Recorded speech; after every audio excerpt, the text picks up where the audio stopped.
creating a new legacy can be really amazing and, dare I say, kick-ass when done right. And I'm happy to say that the Ultraman series has done just that, making a legacy that is worthy, beautiful, has a meaning, and kicks ass all at the same time. Today at Tiger Drop Films, I'm jumping back to the Ultraman series because I just love coming back to it and it always grabs me by my heart. And I want to talk about a certain Ultraman who's celebrating a pretty big milestone, that being his 15th anniversary. I may be a little bit late on it, but I want to talk about it. You see, Ultraman Zero was the start of what I call Legacy Ultras. He really started this trend of having a new Ultraman be inspired and continuing the story, in a way, of a past legacy and legendary Ultraman. But you see, Zero was really unique because he really became the flagship boy of the franchise around the early or mid-2000s when he first fought Ultraman Belial. After Belial tried to take out all of the Land of Light and cause a bunch of ruckus in the monster graveyard. There's a lot that goes into the lore, but I'll keep it brief. This isn't really a history video, instead just a nice look back on Ultraman Zero and the other Ultramans that followed in his footsteps. So, join me today, sit back, grab your plasma spark, and let's get into it. It usually takes just one guy to start a trend. And for the Ultraman series, that would be none other than Ultraman Zero, the son of Ultra 7, and star pupil of Ultraman Leo. Two Showa dudes have a bond that go way back themselves, making it fitting for Zero to have qualities of both. And wouldn't you know it, Ultraman Zero still has his presence felt throughout the series today. I'll be blunt up front and tell ya he's the mentor of my personal favorite Ultra, that being Ultraman Z. Years ago, when I started this channel, I had a heavier focus on tokusatsu with my Ultraman Z video in 2022. I've come a long way with my commentary style since then, but I think it's prime time to give Zero his due. Ultraman Zero has carved out a legacy of his own that has transcended his original appearance against Belial. From a disgraced warrior who had to overcome a great evil in the form of Belial several times, to now being a master himself, Zero is a legend unlike any other. He even has his own cape. And not only that, he's also carved out the opportunity for other brand new Ultramen to create their own legacy. Just look at Ultraman Z himself. He has several forms that embrace all eras of Ultraman, sometimes even combining a few of them. Look at his Alpha Edge form. He's got Ultraman Zero, Ultra 7, and Ultraman Leo all together, and their Z coins that help create the Alpha Edge form. A true martial arts experience, but I love that that form alone highlights how their bond transcends and goes back in time with those three particular Ultramen. It's so cool, I love it. And a lot of Ultraman Z's other forms do the same thing, such as Tiga, Dyna, and Gaia, and many others. And if you just look at the way that the new generation has really forged its own identity, I can really see why it succeeded compared to past attempts to replicate already existing Ultraman. If you look at, now I'm going to put this just layman terms, but in the early 90s when Tsuburaya was trying to expand Ultraman worldwide, and even at their own homeland, you can really see how just trying to redo the first original Ultraman doesn't always work out, even if you give him some new tweaks to his design. And of course these are their own individual Ultraman, no doubt about that, but you can still see they're clearly still trying to be a sort of a big homage to the first Ultraman. Whether that be Ultraman Great, Ultraman Powered, or even Ultraman Neos, with Ultra 721, it's clear that they're just trying to make their own kind of update to an already existing and well-established and beloved version of a character. However, that wasn't enough, because it was the era of Ultraman Tiga, then Dyna, and Gaia, and Cosmos, and Nexus, and all of them that really helped highlight why Ultraman has to be versatile and adapt past the red and silver color scheme into their own beings. And that's why the early 90s part of the Heisei era and the early 2000s really showed how much Ultraman can adapt, even with outside forces kind of making the franchise change by the time where we got to Max and Mebius. But with all that in mind, I do think that Mebius in particular was really interesting because he was, in a way, a Legacy Ultra himself, being emblematic of the whole Showa era and honoring the original Showa brothers and even others like Leo and 80. It's so cool. So you should definitely take into consideration that Moebius, in a way, was a big culmination of the Ultraman franchise for its 30th anniversary. I mean, of course he was, but the way that he's able to incorporate and highlight how meaningful the Showa Ultraman era was for so many fans was delightful. And of course, a few years after Moebius, just shortly would get Ultraman Zero.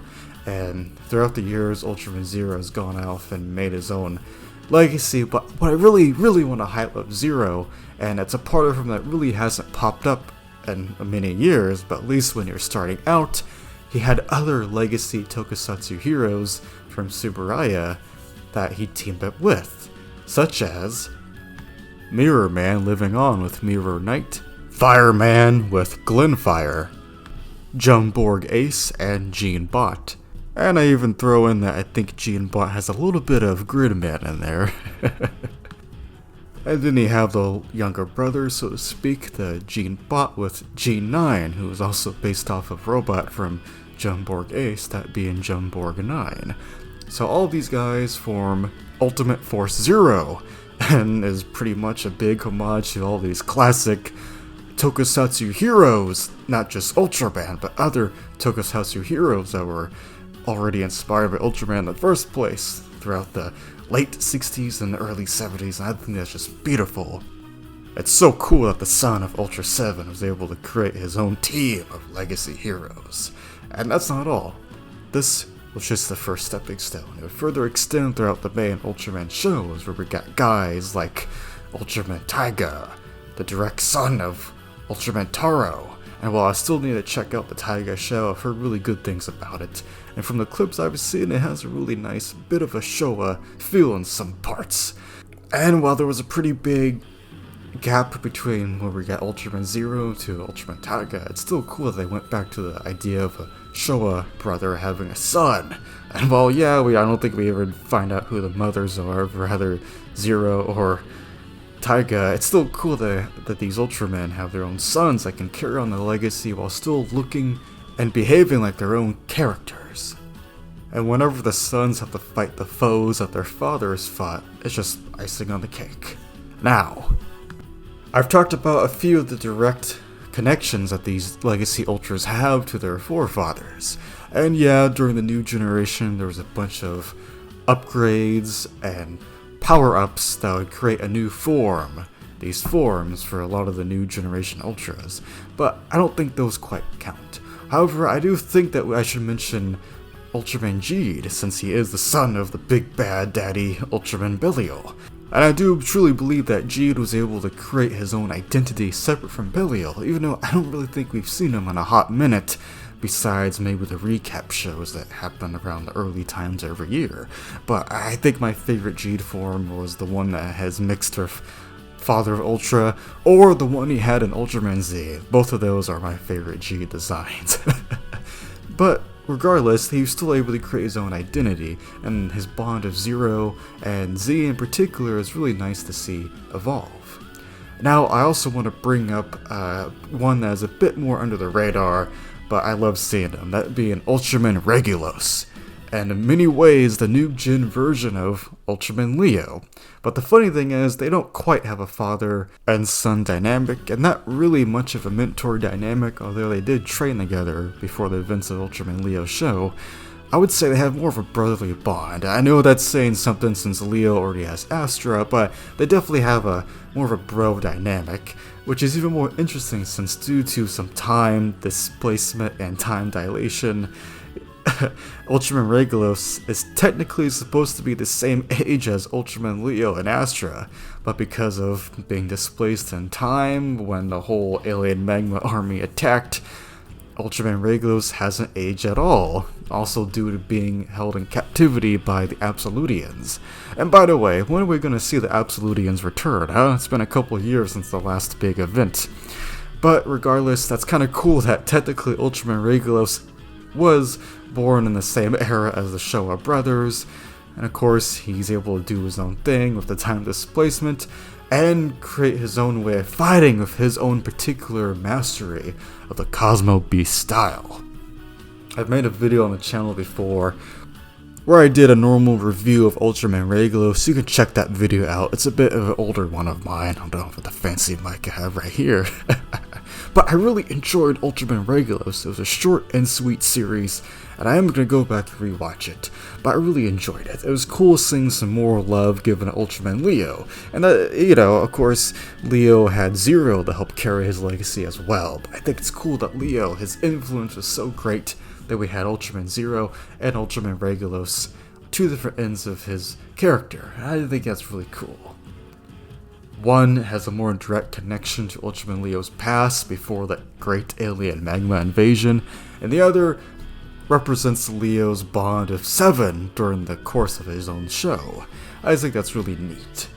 And next, I do want to bring up the two kind of elephants in the room, so to speak, of when we're talking about Legacy Ultras, that being 2021's Ultraman Trigger and 2022's Ultraman Decker. Now, I'll be upfront, I do have a bit of a soft spot for Decker. It was the first video on my channel that actually went pretty big. That was like one of the oldest things I've ever done. But it gave me hope for wanting to talk about the things I like on YouTube, so take that as you will. Even years later, I do think that Ultraman Trigger and Ultraman Decker, while it's clear that compared to the other Legacy guys I've talked about in this video, they really had a big legacy to live up to.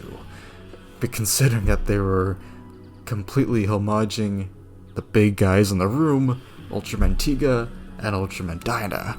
But how do they stand up years later?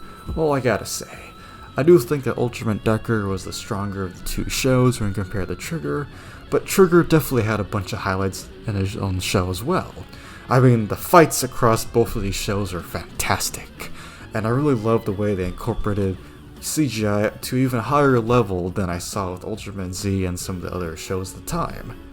And when going into these shows for older fans, yeah, it may be very hard for the likes of Kengo and Asumi respectively to live up to the legends that were Daigo and Asuka. But I still think they did a really good job, and while they have some brief similarities with their legacy host, they're still distinct enough in their own way. Sure, Kengo has the smile thing, but he's still optimistic, and the way his story ends up is different from Tiga's, which is a good thing, even if there were some pretty on-the-nose similarities throughout his series. And with Decker and Asumi, I really like them. And the fact that they are, in a way, they have a very stronger connection to Dyna than Trigger had to Tiga. So much so that Dyna pretty much just straight up created Decker as we see throughout the series. Like, in that revelation, that was insane. In a way, yeah, Decker really is Dyna's son, just when it comes to Ultra themselves. And I know that may be a bit interesting to talk about since there's the ideas that Shinasuke's father is actually Dyna, but I do think it's cool that throughout the adventures of Asuka and Dyna, throughout the multiverse and the cosmos, they would need some backup of their own in fighting the overwhelming threat that was the spears on Earths that didn't have an Ultraman. So I think it made sense that throughout the multiverse, and Dyna's maybe studied some new techniques, he was just able to create Decker and another Ultra called Dynas. And this really isn't something that we've seen before from what I can remember, an Ultra just given the power of creating another Ultra on the spot. And I do think I need to revisit that Ultraman Decker film, but I gotta say, this is unique, and it has that kind of unique bit of surreal feeling that I think works with Ultraman as a whole, but definitely when you go back to the Tiga and Dyna universe with the Neo Frontier. And as it stands, the other parallel Neo Frontier we got of Trigger and Decker may look like it doesn't really hold a candle, but that's just because of the sheer difference in time and the fact that shows back then usually had a bigger scale thanks to being around 50 episodes. But I don't think that distracts from the strengths that Trigger and Decker still provide. Like I said, the fights are great, they're still creative, there's some really strong character work in both shows, even though Trigger might be, you have to wait a little longer in that show to get to the really good emotional beats. And as it stands, I do think that Trigger and Decker, their own strengths, the way they play with CGI, how beautiful the suits look, and the fact that, I mean, come on, you get to go back to Tiga and Dyna. Sure, we may not get the human hosts to actually meet each other from Tiga Dyna to Trigger Decker, however, the way that they're able to bring back the aesthetic, the music, and, come on, the monsters and aliens, guys. How often do you get to see monsters from the Tiga and Dyna's Neo Frontier actually reappear, huh? I gotta say, the fact that when Tiga and Dyna reappear in these new shows, the fact that they also get to help their new counterpart fight an old foe, whether it's Creloid or Dyna and Decker fighting against Geomos, I just really love it when they bring up the old guys, they bring them back, and they get to fight a respective old foe that we haven't seen in decades. And yeah, I do think that Decker maybe did a better job at incorporating Dyna characters like Alien Gregor, the Spears, and Spearsaurus, among other characters, while I think that Trigger should have had a few more Tiga monsters and aliens.